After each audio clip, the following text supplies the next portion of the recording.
Now, the selection of the region is something that's typically sometimes overlooked, but it does have some pretty strong ramifications later on. And I think this is why I'm dedicating a whole video to talking about regions and zones. So if you look at the Google Cloud documentation that shows different regions that they currently have, this is as of 2019, March 2019, Google has several regions all across the world. And sometimes it's okay to think of a region as a simple data center. So for instance, we have the Netherlands region over here that's highlighted over here, and the number that's being shown is actually the number of zones. And we'll talk about zones in a bit. So the way GCP works and the way resources are spread out in Google Cloud is through the idea of geographic locations. And the first abstraction when it comes to geographic locations are regions. So you can have resources that exist in different places across the world. And so in the image that I'm showing right now, these are all different representations of where different regions are. And it's okay to think of a region as a data center. So for instance, we have Netherlands over here, and the number indicated here is the number of zones. And so zones exist within a region. So a region can have multiple zones.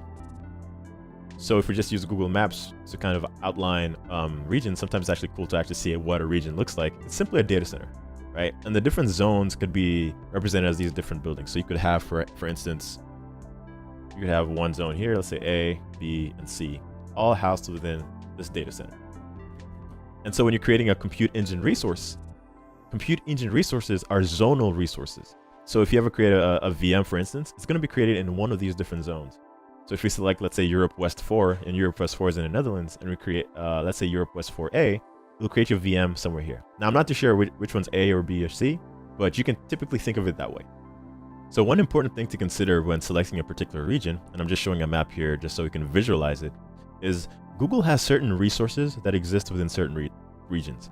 From a compute perspective, every region that was highlighted in that initial Google image that had the different data centers all across the world, you can create a compute engine virtual machine in pretty much all those regions. So that's a bonus. So why would you select a certain region over another? And this is an important consideration to think about. Well, typically the first thing that you think about is nearness to your customers. So let's say, for instance, you have, let's kind of zoom in on this side of the world. Let's say the United States and let's say the Americas. So let's assume you're creating a WordPress site and that you know that a lot of your readers come from mainland United States, particularly central US. So let's say there's somewhere around there. It makes sense for you to have your virtual machine that is serving your website or your content near your users. So if your users are right around here, it makes sense to select the data center that will host your virtual machine that's near your users to minimize latency. And so latency is a big issue to think about. And so your nearest region will be your US Central in Iowa, somewhere over there.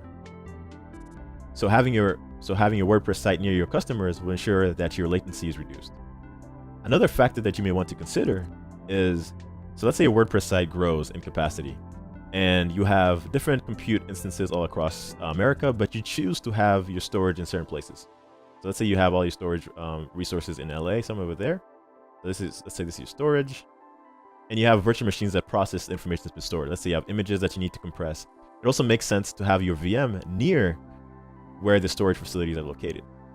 And the reason you want to do that is to once again minimize latency between your two different resources.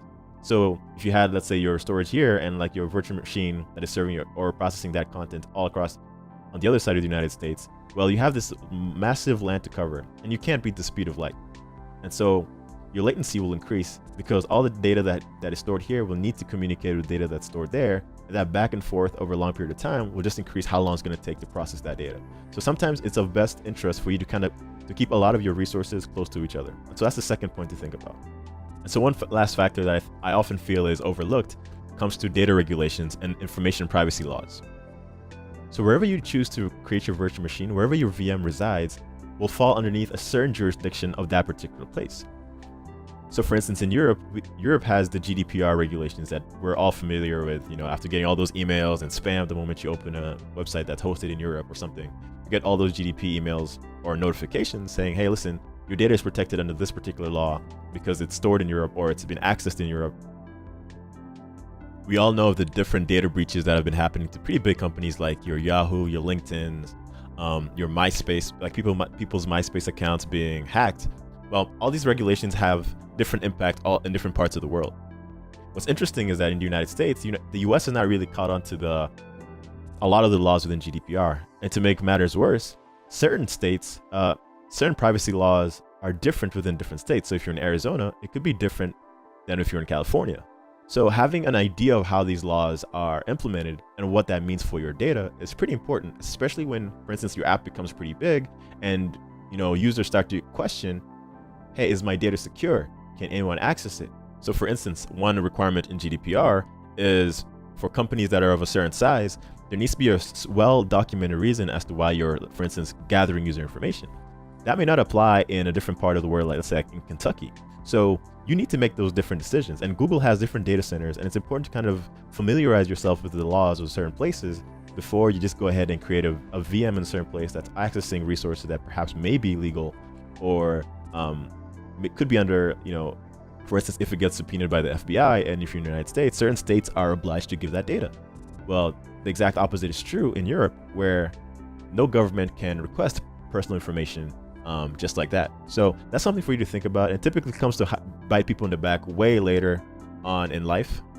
And for instance, let's say another thing that GDPR has is that, if you're a company and you continuously process information from certain users on a continual basis, well, you may have to employ some form of privacy officer that oversees this. And so what you find is GDPR is pretty comprehensive and pretty strict on how users' information can be processed or stored and even accessed. But at the same time, you may not get those laws across the pond.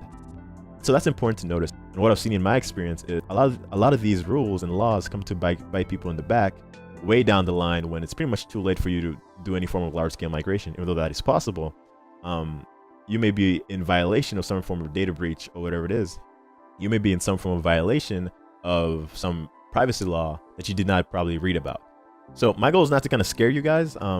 For the most part, having a good understanding of what's happening around the world is important, because the moment you start processing people's information, that is something that you need to think about. So another important consideration to make when selecting a region is to see what other products are available in that region.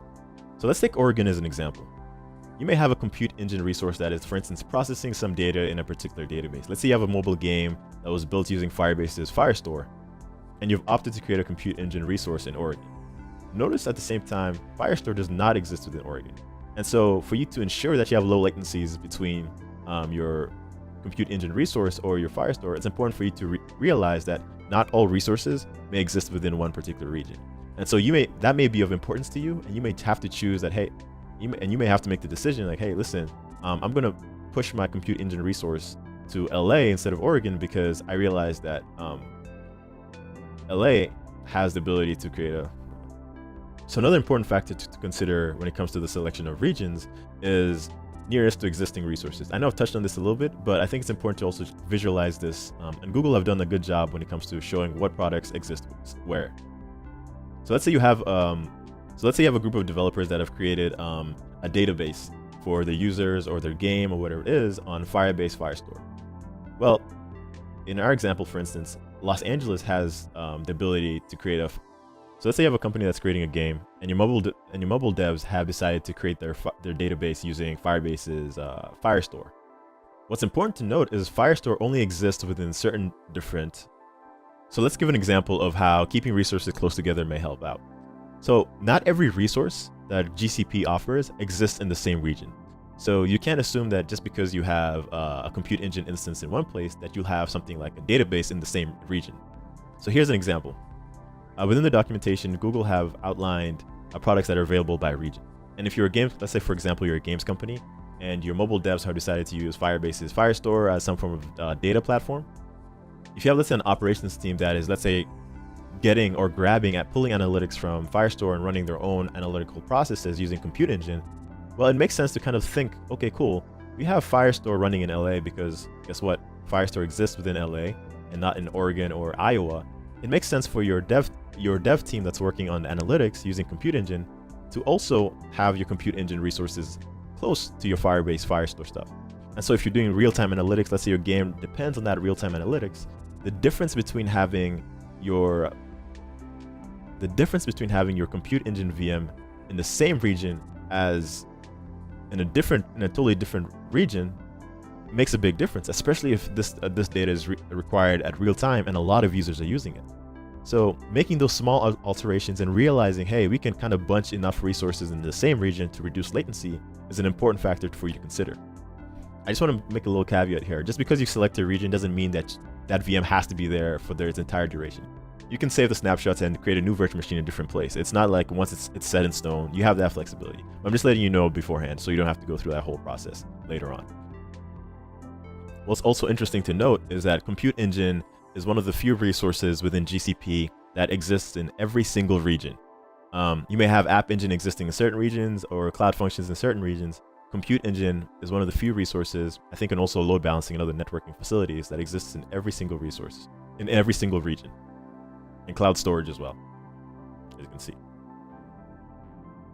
So once again, if let's say machine learning is important to your organization, then LA might not be the best place to have it, you know. But at the end of the day, you know, so in another example, let's say using cloud ML or machine learning is important to your organization, then you may want to have your Compute Engine resources as close as possible to that. So in this case, LA won't work, but Oregon or I think this is Iowa will make more sense. At the end of the day, sometimes you may not find a region that can house everything, and it's obviously good practice to have redundancy and so have, let's say, replications in other parts of the world just in case those regions go down. Sometimes it's good to experiment with things like latencies and how quickly you can recover lost data from a different region. It's good to kind of play around with these different things. It's good to kind of factor all these things in when making a decision on what region to go ahead with. And so that's it for regions. It's pretty in depth. And so that's it for regions. It's a pretty big topic and a very thick. And that's it for regions. It's a pretty big topic and pretty important. And so that's it for regions. And yeah, and so that's kind of like the main.